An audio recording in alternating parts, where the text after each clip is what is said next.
السلام علیکم سامعین، پیش خدمت ہے قصہ حضرت ہود علیہ السلام۔ حضرت ہود علیہ السلام حضرت نوح علیہ السلام کے بیٹے سام کی نسل سے تھے۔ آپ علیہ السلام کی قوم کا نام قوم عاد تھا، جس کا آغاز طوفان نوح میں بچ جانے والے لوگوں سے ہوا تھا۔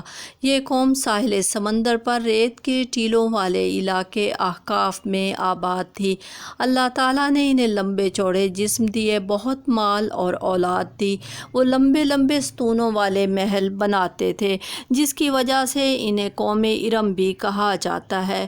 انہوں نے اللہ تعالیٰ کا شکر ادا کرنے کی بجائے تکبر کیا اور کہنے لگے، ہم سے بڑھ کر قوت والا کون ہوگا؟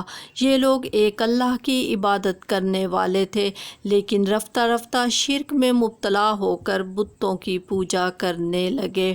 اللہ نے قوم عاد کی اصلاح کے لیے حضرت ہود علیہ السلام کو رسول بنا کر بھیجا۔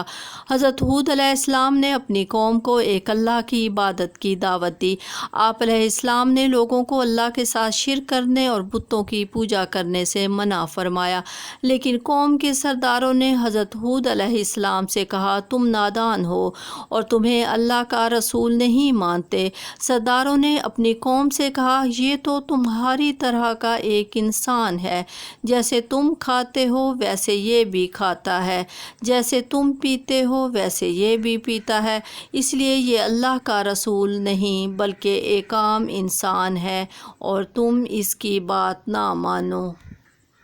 بہت سمجھانے کے باوجود بھی جب قوم اپنی برائیوں اور اللہ کی نافرمانیوں سے باز نہ آئی اور انہوں نے حضرت ہود علیہ السلام کی بات نہ مانی، تو اللہ نے ان پر ایک بادل کی صورت میں عذاب بھیجا۔ قوم بادل کو دیکھ کر خوش ہو گئی اور وہ کہنے لگے، اب تو بارش ہوگی۔ حضرت ہود علیہ السلام نے فرمایا، یہ اللہ کا عذاب ہے، لیکن قوم اس بادل کو دیکھ کر خوشیاں مناتی رہی، یہاں تک کہ اللہ کے عذاب کی سخت آندھی آ گئی، جو 8 دن اور 7 راتوں تک مسلسل چلتی رہی۔ اللہ نے حضرت ہود علیہ السلام اور اہل ایمان کو اس عذاب سے بچا لیا۔ باقی ساری نافرمان قوم اس آندھی میں ہلاک ہو گئی۔ وہ آندھی جس چیز پر چلتی اسے ریزہ ریزہ کر دیتی۔ اس آندھی نے انہیں اس طرح اٹھا کر پھینک دیا جیسے کھجور کے کھوکھلے تنے ہوں۔ اس طرح ان کے تکبر اور نافرمانی کی وجہ سے دنیا میں ان پر اللہ تعالیٰ کا عذاب نازل ہوا اور آخرت میں بھی انہیں سزا دی جائے گی۔ اللہ نے حضرت ہود علیہ السلام اور ان پر ایمان لانے والوں کو آندھی کے عذاب سے بچا لیا۔ عذاب سے بچ جانے والوں نے اللہ کا شکر ادا کیا اور اپنی قوم کے برے انجام پر افسوس کیا۔ یہ سب لوگ پھر مدین اور شام کے درمیانی علاقے میں جا کر آباد ہو گئے۔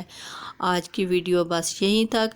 اگر آپ کو ہماری یہ ویڈیو پسند آئے تو ہمارے چینل ہارون عبداللہ کو ضرور سبسکرائب کر دیں۔ ملتے ہیں ایک نئی ویڈیو کے ساتھ، دعاؤں میں یاد رکھیں۔ اللہ حافظ۔